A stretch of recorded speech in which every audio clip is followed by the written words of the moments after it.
Welcome to Living in Connection, where we explore the nature of physical and non-physical reality and what that means in your life.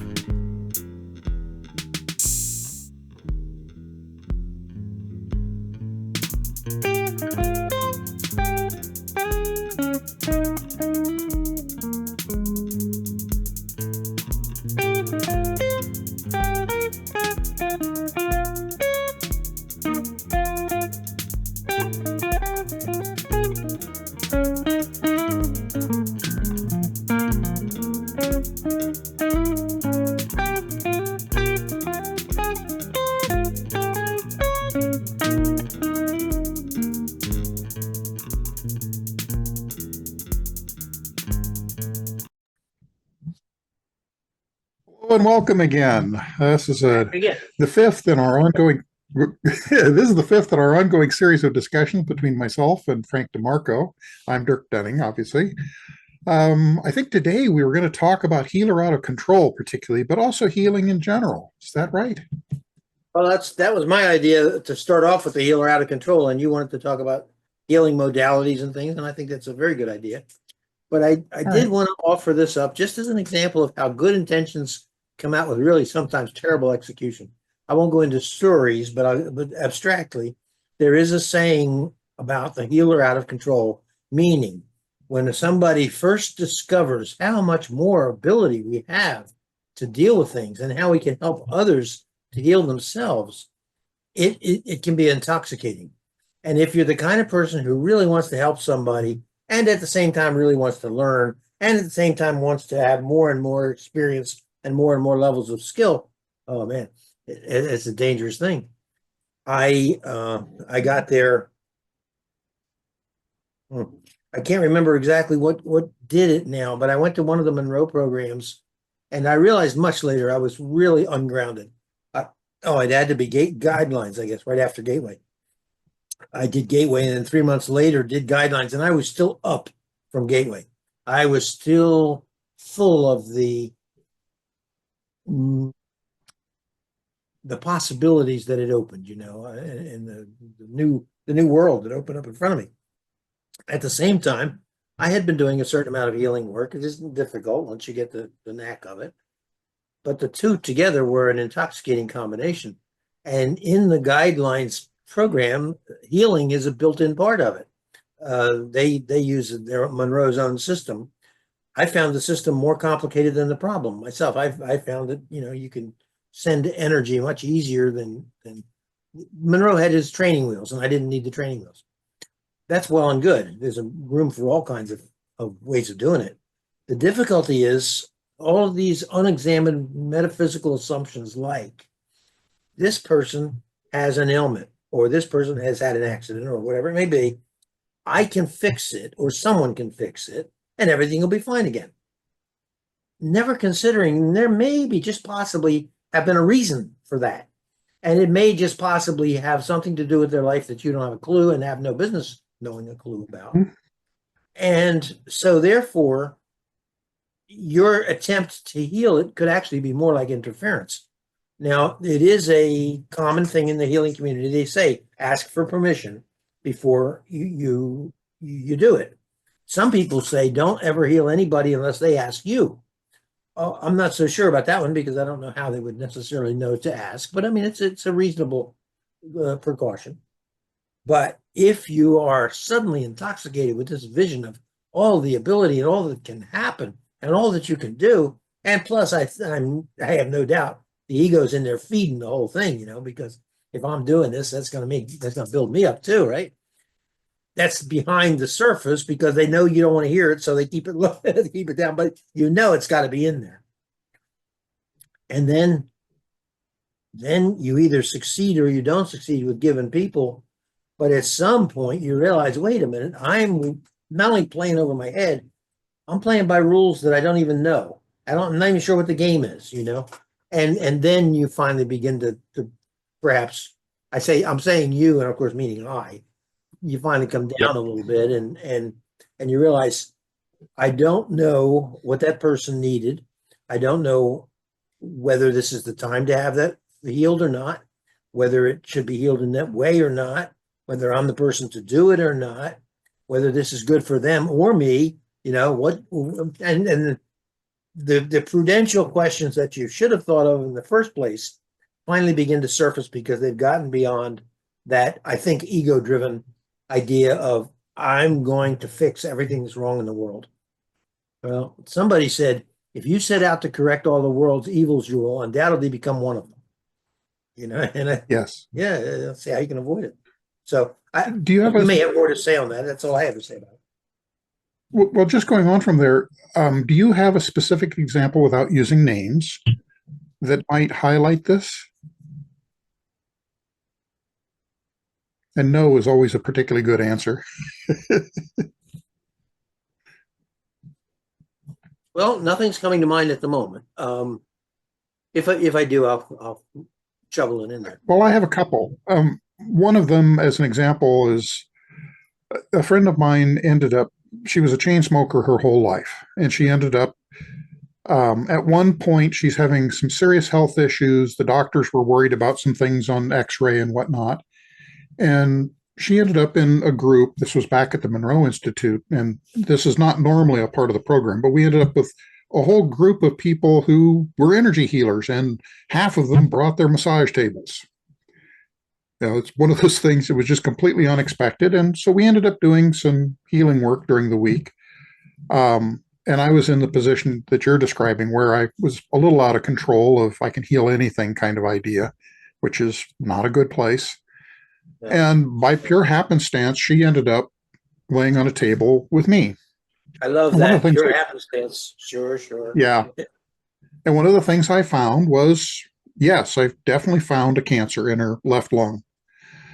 And I removed the energetic pattern behind it. I removed a bunch of other things of other triggers in lymph nodes and the rest of her body, and then cleared up the energy system and patched the energy layers. And we might want to talk about some ways to do that kind of thing.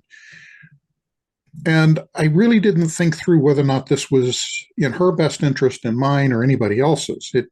It just something to be done. It seemed obvious, yes. Seemed obvious. And so that all finished, and it turned out she saw the doctor then in the next month or two. I think it was about a month. And they diagnosed that, that she'd had some sort of a benign tumor, but on biopsy, it showed nothing. And so everything is fine. The difficulty was then that she continued with her life in just the same way as before. Still a chain smoker, still the rest of that. And 2 years later, she died of cancer, lung cancer, very aggressive lung cancer. And I always wondered, what benefit of anything did I give her with those extra years? Because not recognizing the jeopardy that she was in, or not accepting it at least, she didn't do anything to change or to deal with anything in her life. I don't know the answer to any of the questions. Yeah, you can't take too much responsibility on that, though, because really, ultimately, that's all under her control, not yours. Your concern is about what you did. Did I do it from the right motives? Did I do it in the right way? And that's another story. I'm finding it very suspicious that I can't think of any examples of that healer out of control from my own life. I know there were a bunch because that's what made me realize it, but I can't find one of them at the moment. Perhaps it's enough just to bookmark the problem. The guys have said many times, it's always good to want to help. That doesn't mean you know what you're doing. It's so true. Absolutely. Well, and at the fear of having some of our viewers react in interesting ways about that's not possible, one of the things through my life is I've had a very strange relationship with time. As a child, I used to remember the future. This is not deja vu. It's something entirely different. But I would have periods where I would suddenly remember the next period of time. PMH Atwater ended up writing a book about the same thing. It's the very same process, where she called it future memory, as did I. And there's a longer story behind that that's kind of funny. But anyway, what would happen then is I would, as an example, as a kid, be riding on my 10-speed down the street with my friend Mark, and we're about to go around a corner, and suddenly I swerve to the left, and he kind of reacted to that, like, "What are you doing?" And as we came around the corner, there's a pothole. And had I not swerved, I would have hit the pothole, gone right head over tea kettles over the handlebars and been injured. Well, as we're coming up to the corner, I remembered doing that and being injured and decided that's not a good thing. So I swerved to avoid being injured. Well, that in later life, that ceased to be a future memory thing, and it became a different thing where time altered in other ways. Being, among other things, a physicist, I have a hard time understanding how any of this is possible in any version of reality that we understand. But then my own experience of it is that it occurs, and so the reality wins. It's the physics that's incomplete or wrong. Exactly. Okay, but in the process, I also, over time, learn ways to, on occasion, and I do not have complete control of this, to have things happen in a different way, where the past changes behind me. And so how it'll display is I'll be with friends or something, and we'll be talking about this sort of topic, and they will suddenly be stunned because a building is suddenly someplace that it wasn't there 45 minutes ago. That reality has shifted in ways that are hard to understand. Well, what that also means is that there have been times with friends that they've had adverse events, like one dear friend of mine that she had a tendency to drive too close behind other people. And one day she called because she had rear-ended another gal. And she wanted to know if I could go back and change that. At her request, I did. And some weeks or a month later, it happened again.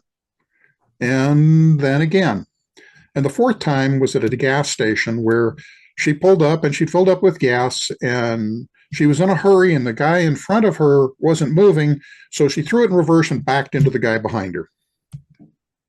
Unbelievable. And she She's not called and learning. asked, yeah, exactly. And so she called to ask, was there something I could do? And I said, well, and she got the message without me even saying, she says, have I asked you for this before? I says, yes.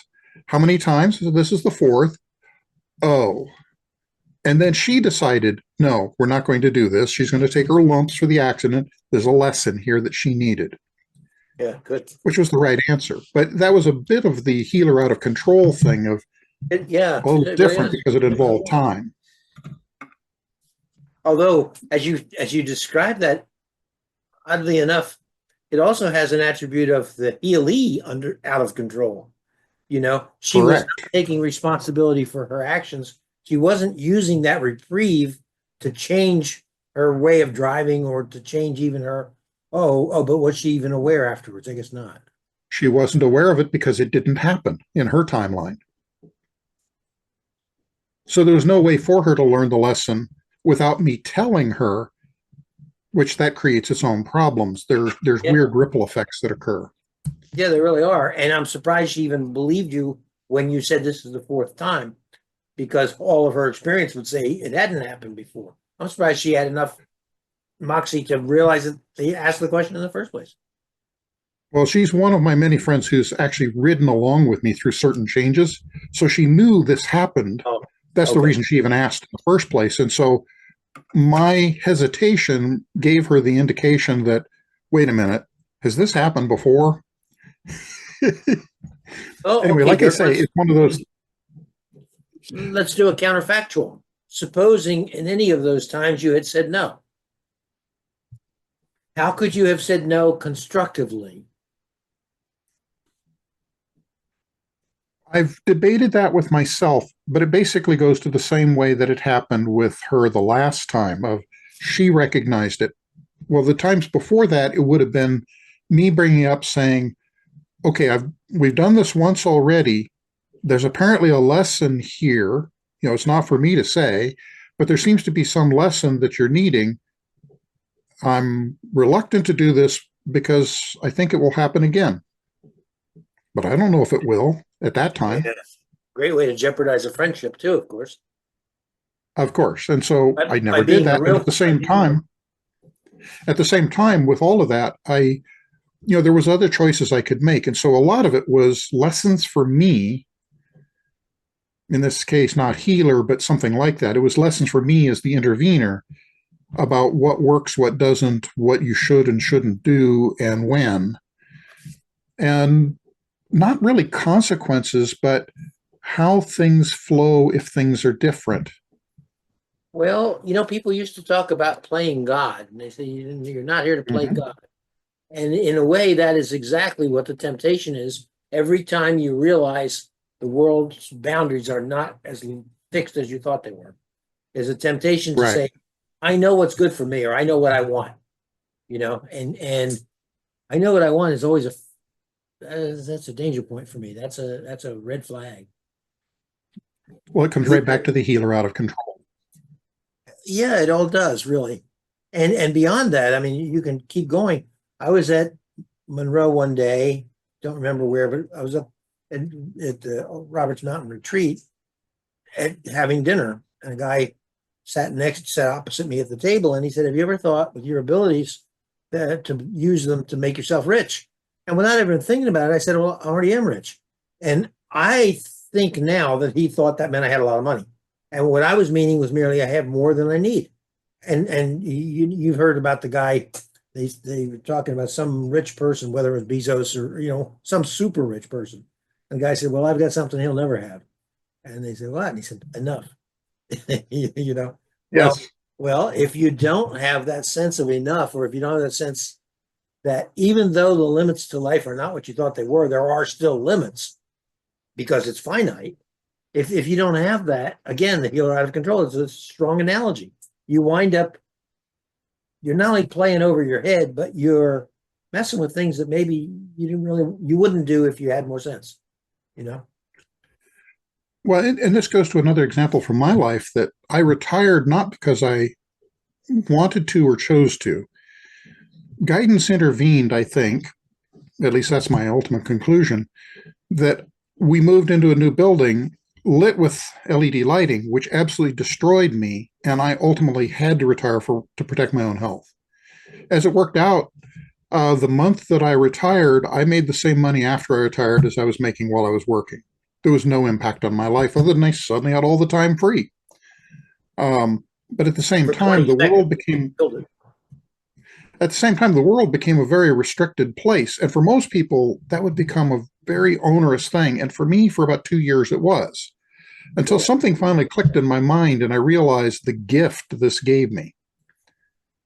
And then COVID came along, and the same thing, it reinforced the same things about refocusing my life into other aspects of taking up things that I had set aside when I was a teenager and before, and also doing things I'd always wanted to do that I never had the time to do.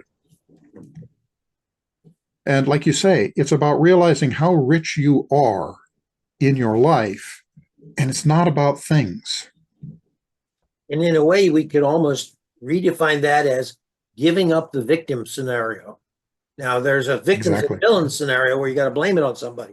But even if you don't have to blame it on somebody, people tend, I think, often to say, oh, poor me, this shouldn't have happened, and blah, blah, blah. And then the temptation is not to ever look at the other side and say, what's the gift in this situation?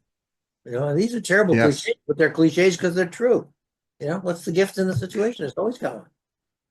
All right.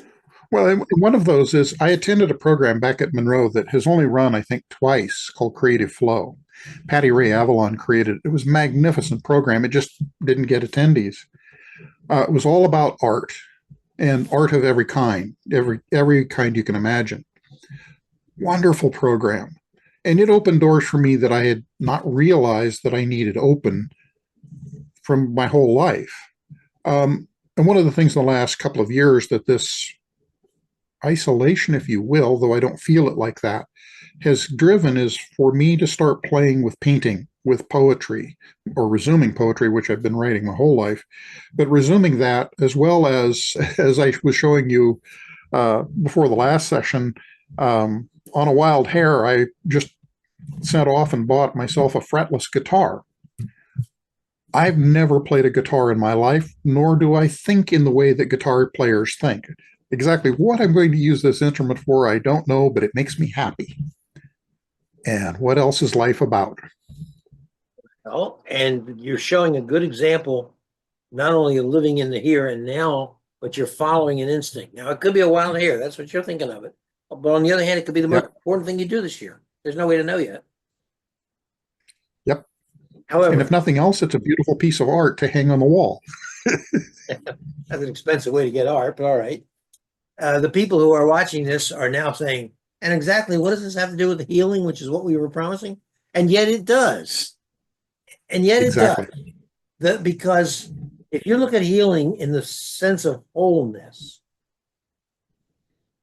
the less you are crippled by robots, past trauma, what you might call ideology or firm beliefs that you picked up from somewhere or other. And the more you are open to creativity and innocence and receptivity, the more life you have. It's really conceptually, it's not difficult. So they all do actually So go together. let's go from there into some of the forms and modalities of healing that you and I have encountered and that we picked up that are ones that we particularly find useful. Well, let me talk about the waterfall. That's what immediately comes to mind. I was living in the same house with Rita Warren, and Rita was in her 80s, and she had no cartilage between her knee joints, between the two, where the knees are. And it could be extremely painful. And in fact, all of her joints could get extremely painful and limited mobility. And the first time she mentioned this, I was downstairs visiting with her, and she mentioned this, and I said, well, let's do something about it. So she got in her recliner and got back, in a comfortable position. And all I did, and again, I'm doing these things the way I always do. Guys suggest something and I throw it through, but which means it's the same process as I got a wild hair and just expressed it. I think it's the same thing, really. Mm-hmm. We used to do these visualizations. And I'd say, okay, Rita, and Rita was extremely good at visualization. She's done it for decades, She had no resistance to any of the concepts. So I would have her on this huge trapeze swinging back and forth in the sky, like a mile above the ocean, right? And to swing hard, and you know how you use your arms and swing your legs and all that. Having her do all of that with her second body, by which I mean the energetic body. And oddly enough, what you do with your energetic body, your physical body picks up the benefits of. Perhaps we should talk about that. But I would have her on the trapeze. Mm-hmm. Back and forth. Then, okay, now dive into the ocean.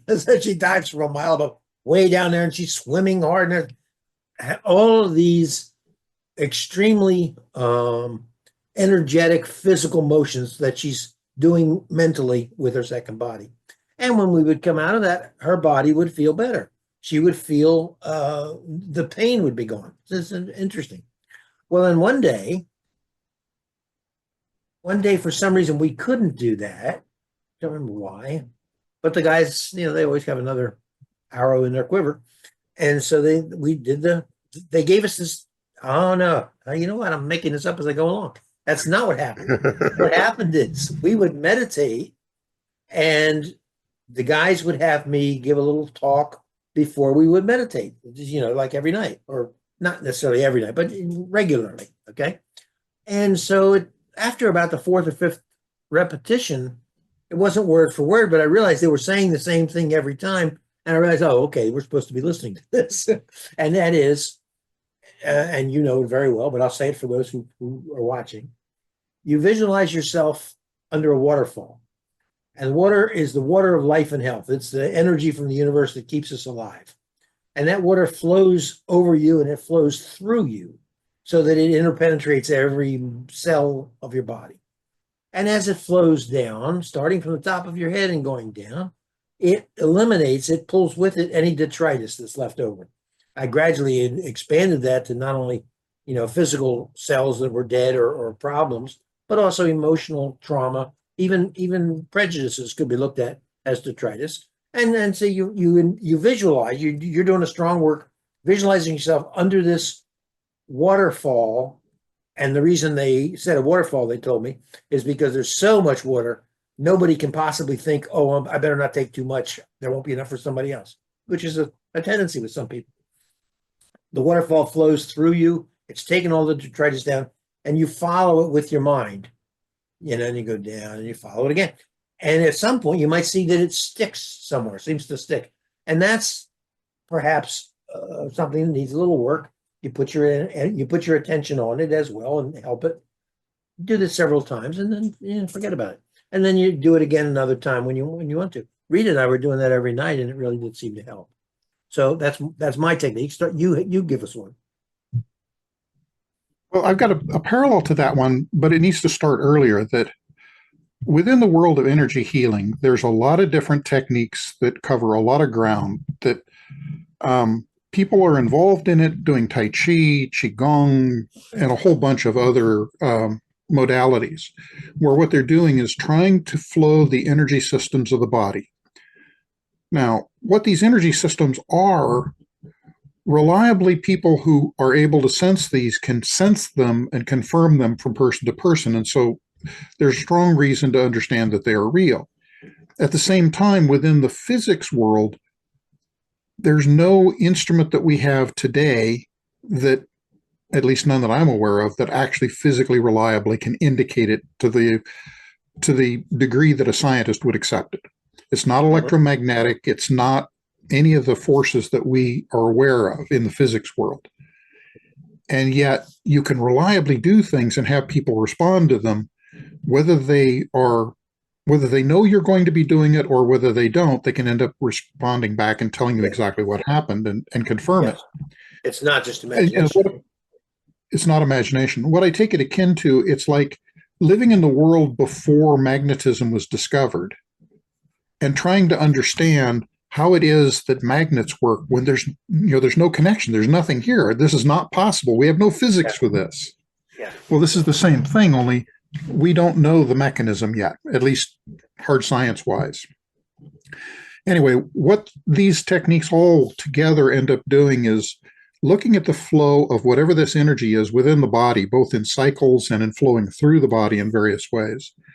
And so one of the techniques involves building the energy within your body using a technique very similar to your waterfall. And the one I use in particular is I think about opening my crown chakra, an energetic point on the top of the head, as far as I can, and then building a flow of energy coming from above, from the universe, from whatever you want to consider it to be, down through my body's core and out through my root chakra into the ground, to the center of the earth, and to build that flow as much as I can. And it's very much the waterfall that you're talking about.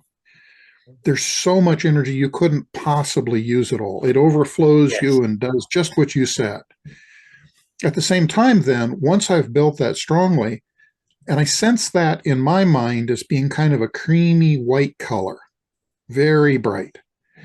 Then from below, I then pull energy from the earth upward and out through the sky, opening the root farther yet and opening the crown farther yet, and have the two flow through each other, through me. And this has more of a silvery white color than a creamy white color. In kind of metaphor, I think of them like the sun and the moon, but use whatever analogies work. And once I've built that to full strength, then what I'll do is allow that to overflow through my whole body. And then I think of a point just below the top of the shoulders on the spine where I have the energy split and come down my arms and flow out through my palm chakras. And I'll use my hands together to feel like a rubber ball between them as that energy opposes itself, kind of like magnets, and build that energy until it's strong. And at that point, it's now overflowing everywhere. So it's not just coming out of my palm chakras, but also out of the tips of the fingers, out of the heart chakra, and a lot of other places. Now then, with that energy, I can use that as, among other things, as a sensor that I can work with someone who has something going on, and I can feel in their body what's going on. And I can feel the flow of the energy. Or I can do things like intentionally match their channels and intentionally flow energy through their channels. And so as an example with the arm, I might be flowing energy when I'm physically moving my hands, but it's the energy that's moving, of driving the energy down that channel in order to clear out any of the blockages that may be there, and to go through the whole body and do that sort of thing.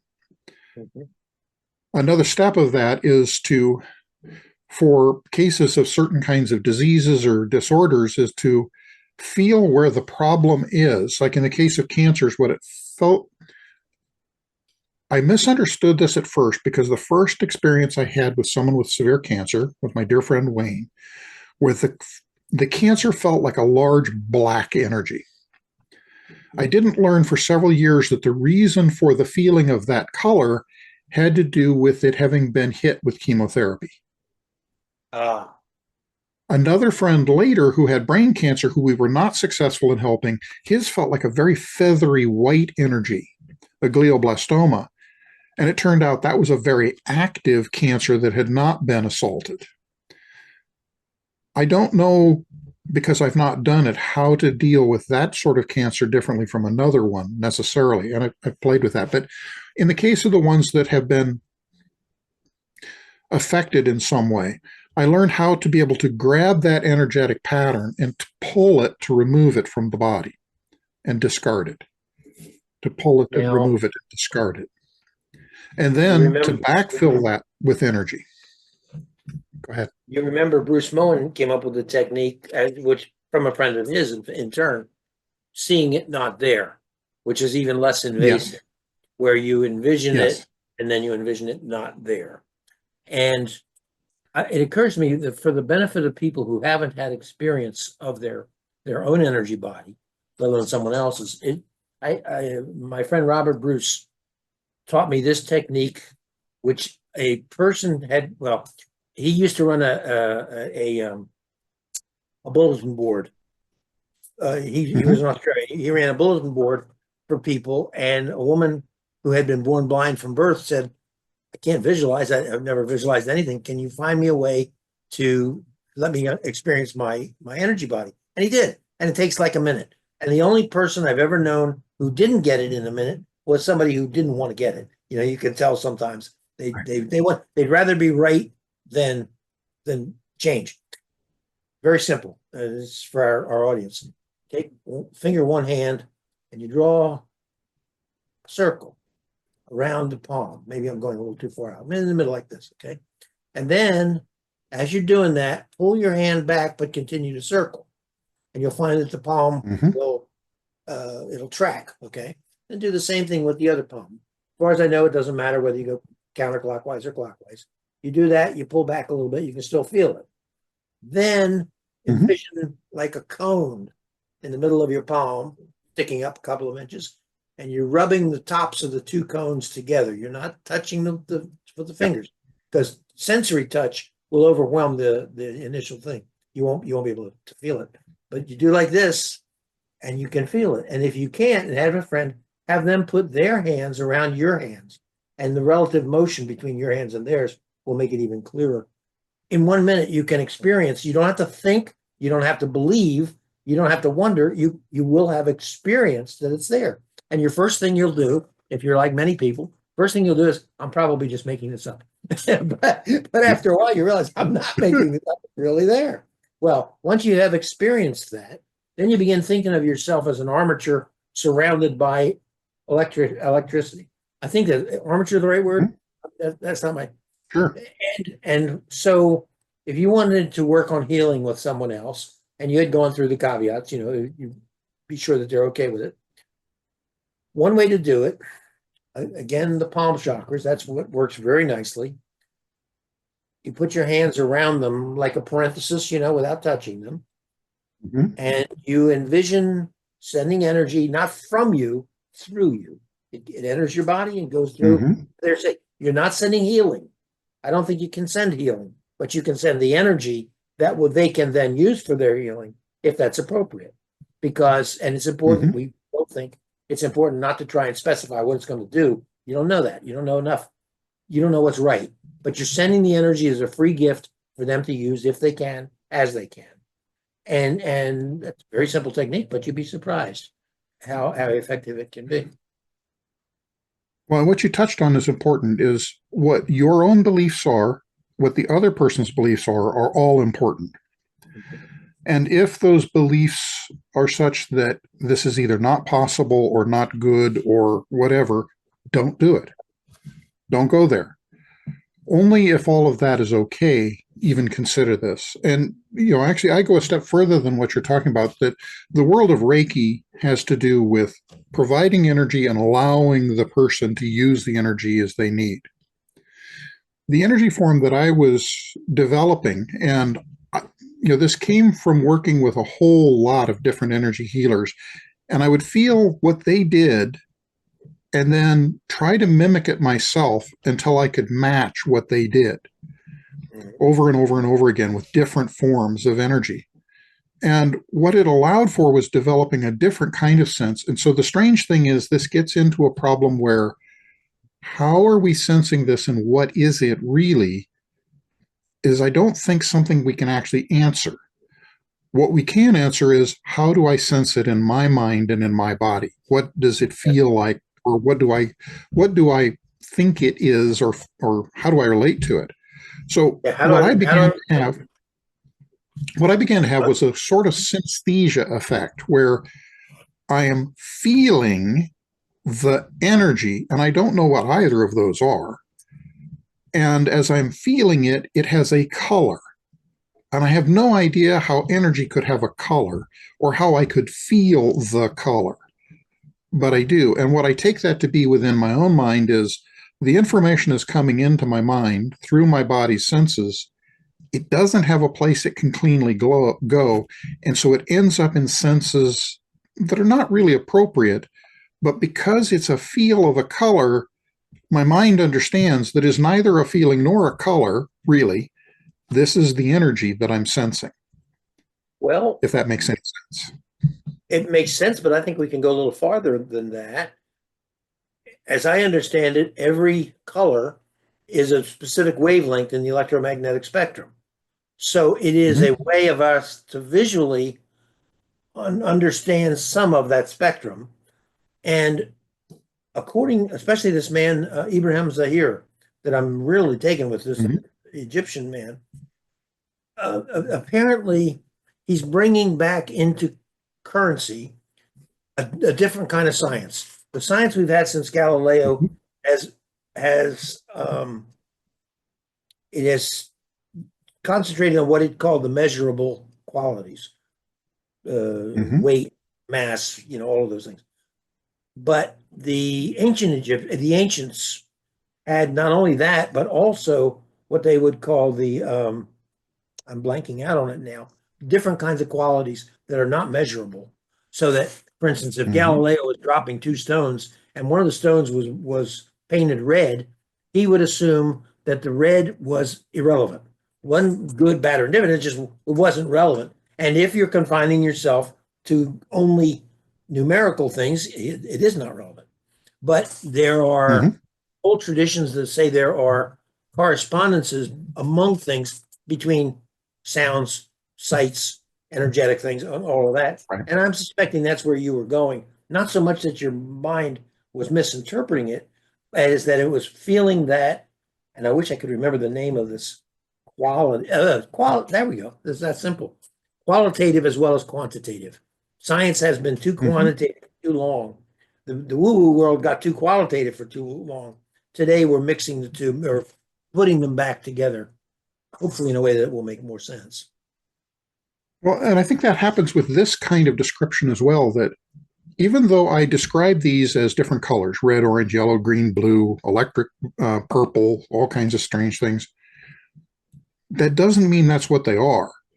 And so the ideas of wavelength may apply, but they may not apply. And I don't know if they do or not. Yeah. And so it's really easy that people will jump to conclusions about it because, well, we know that the wavelength of colors does yada, yada, yada, that since I'm getting it in colors, then wavelength must apply. And the answer is no. It might. The answer is maybe. I don't know. Yeah, exactly. Exactly. Maybe. But I wind up saying that for everything anymore. Exactly. So we're playing in the unknown in a way. But anyway, as time developed, I'm playing with this with a particularly invasive form of using energy, which gets back to the healer out of control thing. I'm making decisions that perhaps I shouldn't be making. And so I'm having to trust guidance. Is this okay? Can I go here? Should I go here? Should I not go here? And having to develop that sense as well. But it also then became things about getting a sense of what these energies can do for myself and for others and using them in those ways, while also understanding that I really don't know what these are. I don't know how they actually work. But along the line then, one day I was down at a bookstore in Portland, and it just happened, a book fell off the shelf, just happened. And it was a book titled Advanced Pranic Healing by Cho Kok Sui. And he's got a whole series of them. I didn't know anything about this guy. Well, it turned out here in this book, he's detailing exactly all the things that I had stumbled into. And one of the ones that I had not stumbled into is orange energy and what you can do with, or what you should or shouldn't do with orange energy. Well, here I suddenly had something I could know what to do with it and to try. And sure enough, it worked exactly as he said. Now, why is it that this guy from Malaysia, who's developed this or gotten it from some ancient tradition, how did I end up with it? Is there some connection here within our threads? There's all these questions come up. Yeah, it's not possible. Yeah, but it happened. I think the scientific answer is it was coincidence. Exactly. And so in the end, where I got to was, again, the healer out of control thing of, I've backed away from doing this very much, because a lot of times really the person needs to understand how to heal themselves, to find their own issues in order to resolve the issues, in order to truly solve. In other cases, what happened to them is, if you will, an accident or, an infection, something where, yes, they need outside help. Medicine is particularly good at doing that on an acute basis. Where the place I found that energy work seems to help more is on some of the chronic conditions, the longer term basis where medicine is not so good at it. Well, that's where I was going. I was just thinking about that, the work I did with Rita, because there was no pharmaceutical approach that would have helped her. I mean, I suppose they could have given her enough drugs to knock her out, but what kind of a life is that? And what we did was very appropriate to her way of being. She was already right on that wavelength by that time. Now, for me, it goes even a step further. So the first form of energy that I ran into was my friend Stephen, where I'm feeling another person's energy in my body. Yeah. That is not a recommended approach. Do not go there if you can avoid it. I do it and have no problem with it. The only thing is you disconnect and automatically. Go ahead. And that's where I was going is, if you ever embark on that, one of the things you always have to do is disconnect your energy. So you have to learn how to do that. And if you don't, you may have symptoms in the days or weeks ahead, and you need to stop to ask yourself, is this mine? And if it's not, let it go. For some reason, I don't need to do, or maybe I've just shot with luck, but I don't do that. I don't even think about disengaging. It seems to happen automatically. I guess I expect it to happen automatically. I know Rita's daughter, who is a very talented healer, she and I were working together on Rita one day, and I said, Rita, because I could feel it in my own body. I said, Rita, does your neck hurt right here? And her daughter just gasped, and she said, Frank, don't take it on. But I knew it was not a problem, because it's a great diagnostic tool. You know where it hurts, and then get rid of it. But it's true. If you didn't get rid of it, you just took it on. Good work. Now you have a problem. Well, and there's other aspects to it as well. There are people who, they're not healers out of control. There's something else out of control, where if you make that kind of connection, it becomes an opening between you and them that can be problematic. Yeah. And that's another whole long topic. It's completely different. But then the other aspect for me was, after first learning how to do the hands-on energy kinds of things, what I learned was I can do them from across the room. I don't have to be right near the person. Sure. I can do them from across the country. The guys have said there is no real difference between hands-on healing and distant healing. They said it's all distant healing in a sense. So yeah, you could do it across the universe if you happen to be able to contact somebody else across the universe. Receive it. Well, the other thing you can do is, there are about 5 or more levels of this, where you can do it here locally. You can do it at a distance in the same room. You can do it at a much further distance. You can do it where you're helping someone else, where you're supporting their energy as they do it. You can do it where you create the flow in front of them for them to sense, or you can do it where you end up helping them to create a copy of themselves in front of themselves that they then work on to change things within themselves, Thousand et cetera, et techniques. cetera, et cetera. Sure. The only thing they have in common is it comes out of love. And that sounds really Exactly. sappy, but it's absolutely factual. Again, I talk about It is. fear, I mean, I don't know anything else about the Course in Miracles except that, which I guess everybody knows. But I think they were dead on, at least in that. Love is the expansive, I am part of everything. Fear is the no, that's not me, this is me. You can't work, at least I can't imagine how you could do energy work or healing. How would you do that out of the fear mode? You almost got to be in the love mode.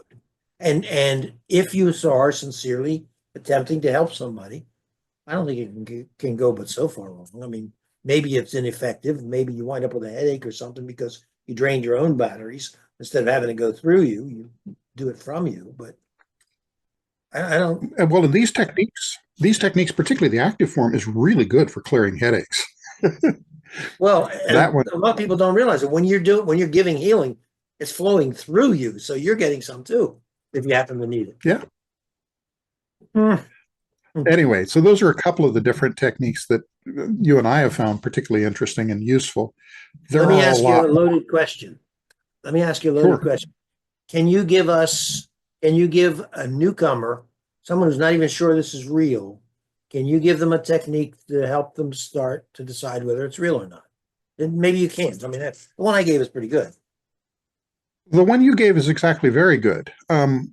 There's a couple of other things you can do. The best thing you can do is find someone who's adept at this at any degree and work with them. So as an example with yours, where you're doing the palms and you're feeling the energy between them, if you have somebody who's particularly adept at it, they can put their palms behind yours and flow energy through your palms to build that energy. Yeah. And it's kind of like riding a bicycle with training wheels, that once you finally get the feel of it, now you can find it. But first, getting that feel problem. The only difficulty would be if you accidentally took that to mean, oh, I can do this because that person is here to help me. I wouldn't be able to do it on my own. That's a wrong lesson. You can do it. Sure. Well, as an example of that, one of the things that I did in junior college, had a chief lab assistant. We had a lot of fun for the 2 years I was at Mount Hood, and we did all kinds of things and proved them with what seemed to be rigorous science. Only by the end of it, we figured out that the rigorous science doesn't work. So one of the things that we proved was telekinesis, the ability to move things remotely. And it's using a similar technique to what we were just describing. And the particular one that we were doing is using a strip of aluminum foil balanced on a needle stuck into a cork underneath a bell jar sitting on a 3,000-pound granite table where you can't vibrate it. And having 3 of these set side by side with 3 different people being told what to do to make this little strip of foil move, make it rotate counterclockwise 10 times, then clockwise 4 times, then stop, then wait, then et cetera, and having each of them be different. And starting hands on the glass, which is absolutely wrong, but you're using thermal energy maybe to create air currents. Well, then you take your hands off the glass. Then you move back from the glass. Then you move farther back from the glass. And when we finally got to the last of it, we've got 3 people sitting like 15 feet away from these 3 bell jars that are right next to each other. And each of them are doing different things. And there is no physical mechanism by which you could be doing this. Well, go ahead. I was going to say it breaks down the belief systems pretty quickly when you actually accomplish that. Exactly. That's exactly where I was going. It's still, until somebody has it happen to them, as for instance happens at the MC Squared program in Monroe, where you wind up, with a circular neon tube and you can make it glow. And you're watching everybody else make it glow and yours isn't glowing. As happened to me, and the person next to me put her finger on my shoulder, and mine glowed. Took it off and stopped. The guy on the other side put his finger on my shoulder. What? Then stopped. It was highly annoying. But until it's only hearsay until you experience it, and then people have to say, "Are these guys just making this up as they go along? Are they trying to sell me something? Is this snake oil, or are they crazy?" There's no way to answer any of those questions until you find out for yourself. But you can find out for yourself. That's the nice part.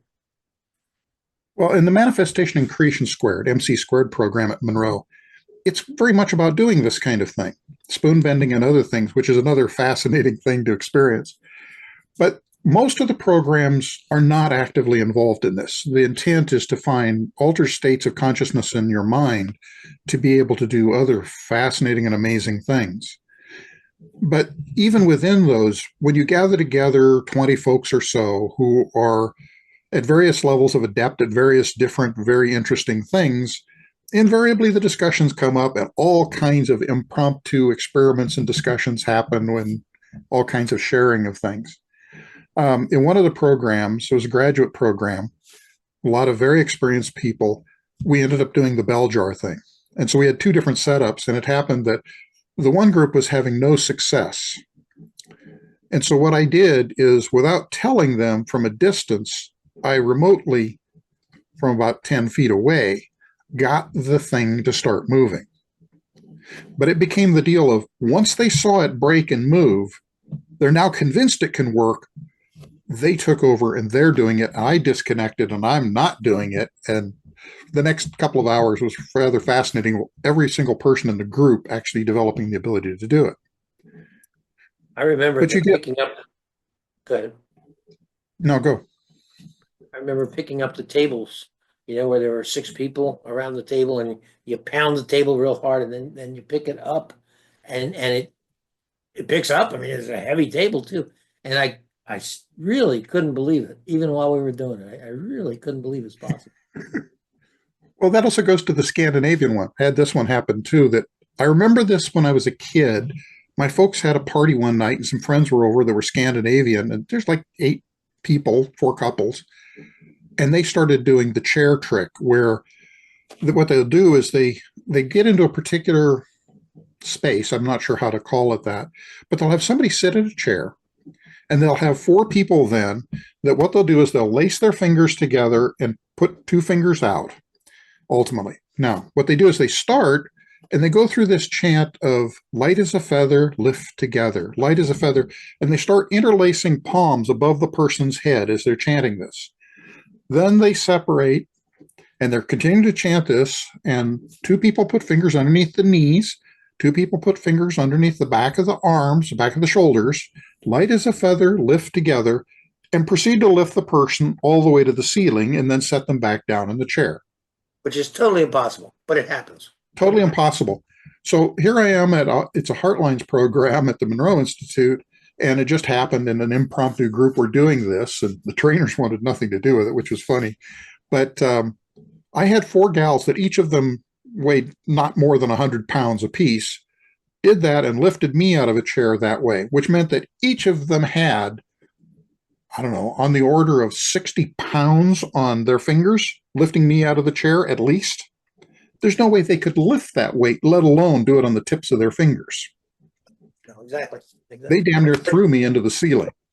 But again, the problem with this is anybody who hasn't experienced it, we're liable to throw them off on the curves. And they're going, these guys are just making this up. This can't possibly be true. Oh, and of course, Monroe, if Monroe watches this, they're going to go crazy because they're going, that's not what we're about. No, but it happens in the universe. It isn't. No. But it's what happens on the side, just, in people who see auras. And, the funny thing is I've met people who see auras routinely with 2 different color systems. It's like, how does that work? That these group of people who see auras, they see the same colors and they see it in the same way. And yet here's this other group, they see it differently, but also reliably. Are they seeing the same thing? Or are they seeing something different? I have no clue. Wait, let's ask. Ask your guys. Yours are more likely to be scientific than mine.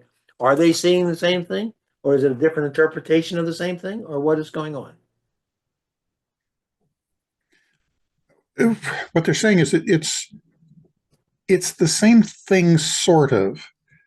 There are aspects of how the energy works that is different, a little bit like seeing the difference between color and polarization. What they're seeing is not precisely the same thing, but it's intertied with it in an interesting way. Are they actually experienced? Are they each seeing different aspects of the same total reality, and each aspect Yes. is separable? Okay, that's what I got. Well, like I say, it's like the difference between polarization and color. They're sensing it as color, though that's perhaps misleading. And what they're sensing, the color and the polarization are not directly linked, but they're part of one another. And so, yes, they're seeing something that matches, but it's not exactly the same thing. Ask your It guys gives if them there the would same be, information. ask you guys if there would be any advantage to people with those two different systems working together. They see something more than either one of them would see by themselves. They're talking amongst themselves. Basically, it's an interesting question. They may well find that it is useful for them. The problem they'll encounter is that because they have their own experience of it and their own beliefs because of that, that the first thing that they're going to have is a problem of accepting that the other's system is also true at the same time. Yeah. Because both of them are interpreting it as color, even though they're actually sensing something that's slightly different, if that makes any sense. It makes a tremendous amount of sense, and it seems to be a very common problem. Apparently, relatively few people are able to hold two different ideas in their head at the same time. They have to decide this one is true and this one is false. But life isn't like that. Right. At least not in my experience. So now that they think we're completely crazy. Too bad. Yeah, exactly. One of the things about doing this kind of thing. One of the things about doing this kind of work, if you will, or play, however you want to think of it, is that when you've experienced these things and you find them to be reliable and you can utilize them in reliable ways, is it no longer really matters what anybody else's opinion about it is, because that's not relevant to the reality, other than not forcing on someone else something that goes against what they believe, because that serves no purpose. No, and I've decided that nobody ever convinces anybody of anything. I mean, there's an old saying that says, he who is convinced against his will is of the same opinion still. But even more than that, yes, you can't convince them. And it doesn't matter. As you just finished saying, it really doesn't matter. But what you can do is, here's my experience. You make of it what you can. And that's what you and I like you say, offer to share it in love, and that's the best you can do. Exactly. And you can't do more and you don't need to do more. It's all over. No. And speaking of all over, well, let's see. We're at an hour, so we probably should be thinking about wrapping this up, because it gets a little long otherwise. Yeah. Well, another interesting discussion. It would be, there's no way to know, but it would be interesting to know who responds to this in what way. We're always glad to have anybody's feedback on this, even if you think we're nuts. Mm-hmm. And if you want to send it to me at muddytracks@earthlink.net, I'll read it anyway. I won't promise to. It depends. We'll see. Well, in your own experience as well, one of the things I think we've both learned over time is that there are so many other ways and so many different approaches that is just amazing. I'll give you one quick example of that. Is I had a group of folks who got together at what used to be a church. It became something else, where a bunch of energy healers got to work to trade amongst each other just to experience different things. And one of them was a gal that she was working with me, but she had a belief within herself that she really didn't want the energy flowing through her, that conflicted with her belief systems, which seemed odd to me, but that's all right. It's her belief systems. And so as she's working on me, what I realized was she's flowing energy, but she's not doing it through her main channels and chakras. She's flowing the energy across the surface of her skin, and it felt like wind. It was equally effective, though different, and did different things, but it was a technique I'd never felt before. Sometime let's talk more about that. I'd be interested to know. Have you used it? My point of it is that I have, and it does different things. And that night there were a couple of other ones that I picked up that were like, I didn't know you could do that, like flowing energy in and out at the same time in two different colors. I had never considered that was even a possibility. And what do you do with that? The only way you know is go play with it and find out. being careful, of course, along the way. The whole point, though, is that for the folks who are listening is if you have other techniques that you think are particularly fascinating, we're all ears. It's true. There's always more. Hey, Doctor, I think we have wrapped Well, it up for today. We have, and thank you all, and we'll join you again next time.